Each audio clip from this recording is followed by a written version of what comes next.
Hola amigos, en esta ocasión les presento Dagon de Howard Phillips Lovecraft. Escribo esto bajo una fuerte tensión mental, ya que cuando llegue la noche habré dejado de existir, sin dinero y agotada mi provisión de medicamentos, que es lo único que me hace tolerable la vida. No puedo seguir soportando más esta tortura. Me arrojaré desde la ventana de la buhardilla a la sórdida calle de abajo. Pese a mi esclavitud a las medicinas, no me considero un débil ni un degenerado. Cuando hayáis leído estas páginas atropelladamente garabateadas, quizá os hagáis idea, aunque no del todo, de por qué tengo que buscar el olvido o la muerte.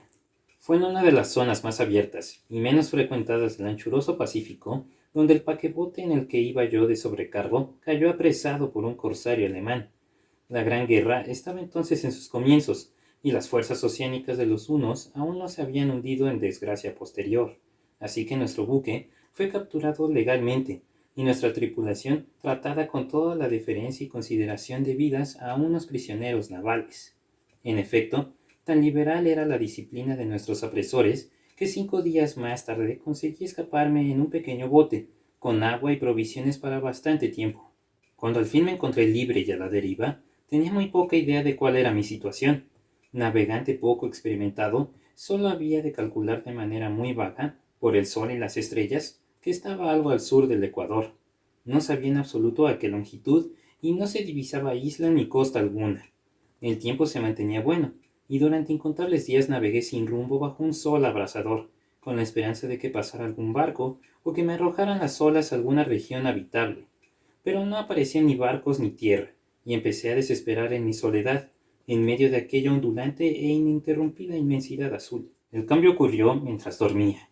Nunca llegaré a conocer los pormenores, porque mi sueño, aunque poblado de pesadillas, fue ininterrumpido.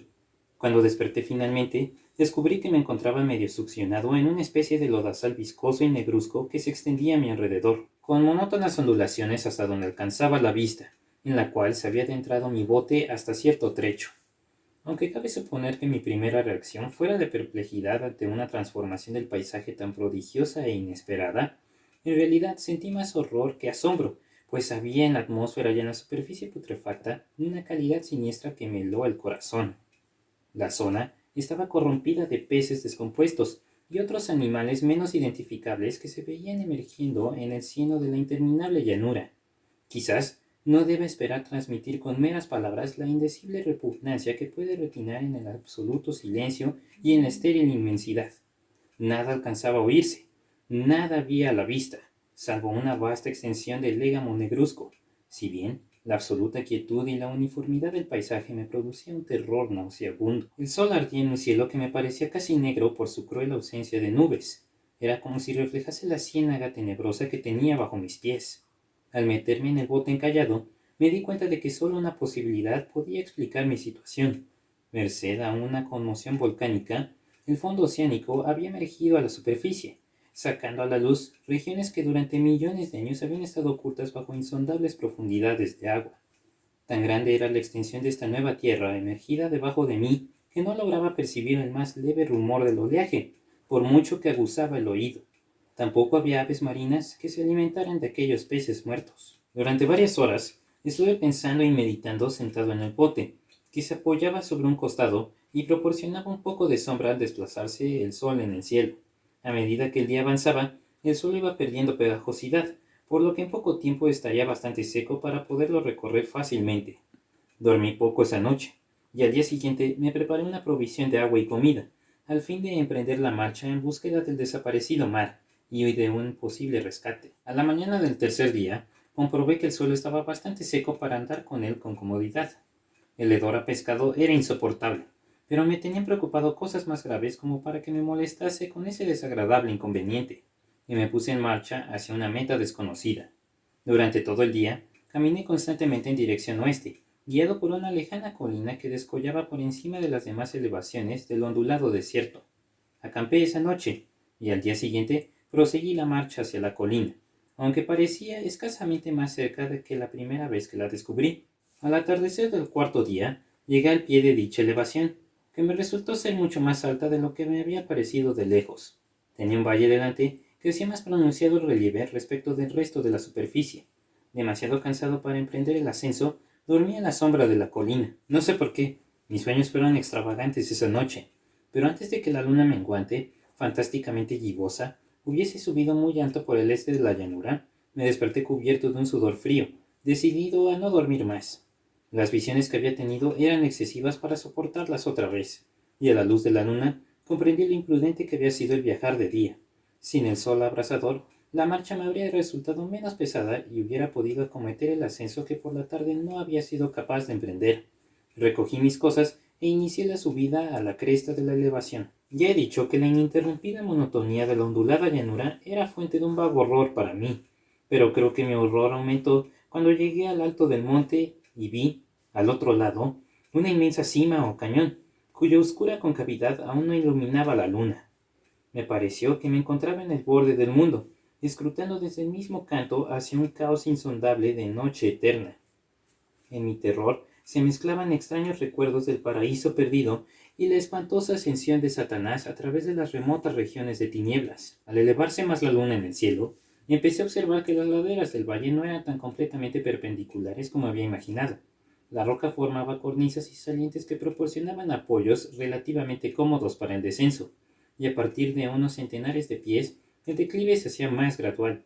Movido por un impulso que no me es posible analizar con precisión, bajé trabajosamente por las rocas, hasta el declive más suave, sin dejar de mirar hacia las profundidades estigias donde aún no había penetrado la luz. De repente, me llamó la atención un objeto singular que había en la ladera opuesta, el cual se erguía en yesto como un centenar de yardas de donde estaba yo, objeto que brilló con un resplandor blanquecino al recibir de pronto los primeros rayos de la luna ascendente.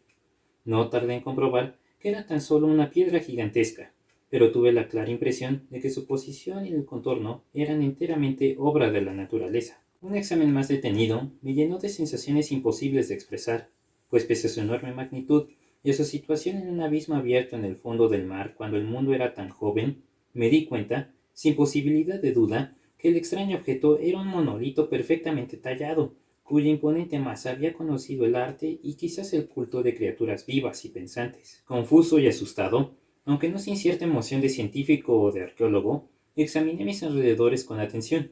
La luna, ahora casi en su cenit, asomaba espectral y vívida por encima de los gigantescos peldaños que rodeaban el abismo, y reveló un ancho curso de agua que discurría por el fondo formando meandros, perdiéndose por ambas direcciones, y casi lamiéndose los pies donde me había detenido. Al otro lado del abismo, las pequeñas olas bañaban la base del ciclopeo monolito, en cuya superficie podía distinguir ahora inscripciones y toscos relieves. La escritura pertenecía a un sistema de jeroglíficos desconocido para mí, distinto de cuantos yo había visto en los libros, y consistente en su mayor parte de símbolos acuáticos esquematizados tales como peces, anguilas, pulpos, crustáceos, moluscos, ballenas y demás. Algunos de los caracteres representaban evidentemente seres marinos, desconocidos para el mundo moderno, pero cuyos cuerpos en descomposición había visto yo en la llanura surgida del océano. Sin embargo, fueron los relieves los que más me fascinaron, claramente visibles al otro lado del curso del agua. A causa de sus enormes proporciones, había una serie de bajorrelieves, cuyos temas habrían despertado la envidia de un Dore. Creo que estos seres pretendían representar hombres, o al menos cierta clase de hombres, aunque aparecían retozando como peces en las aguas de alguna gruta marina, o rindiendo homenaje a algún monumento monolítico bajo el agua también. No me atrevo a descubrir con detalle sus rostros y sus cuerpos, ya que el mero recuerdo me produce vaídos. Más grotescos de lo que podría concebir la imaginación de un Poe o de un Bolwer, eran detestablemente humanos en general, a pesar de sus manos y pies palmeados, sus labios espantosamente anchos y flácidos, sus ojos abultados y vidriosos, y demás rasgos de recuerdo menos agradable. Observé, como digo, sus formas grotescas y sus extrañas dimensiones, pero un momento después decidí de que se trataba de dioses imaginarios de alguna tribu pescadora o marinera, de una tribu cuyos últimos descendientes debieron de perecer antes de que naciese el primer antepasado del hombre de Piltdown o del Neandertal. Aterrado ante esta visión inesperada y fugaz de un pasado que rebasaba la concepción del más atrevido antropólogo, me quedé pensativo, mientras la luna bañaba con misterioso resplandor el silencioso canal que tenía ante mí. Entonces, de repente, lo vi. Tras una leve agitación que delataba su ascensión a la superficie, el ser surgió de la vista sobre las aguas oscuras. Inmenso, repugnante, aquella especie de Polifemo saltó hacia el monolito como un monstruo formidable y pesadillesco, y lo rodeó con sus brazos enormes y escamosos, al tiempo que inclinaba la cabeza y profería ciertos gritos acompasados. Creo que enloquecí entonces. Creo que canté mucho, y que reí insensatamente cuando no podía cantar. Tengo el vago recuerdo de una tormenta.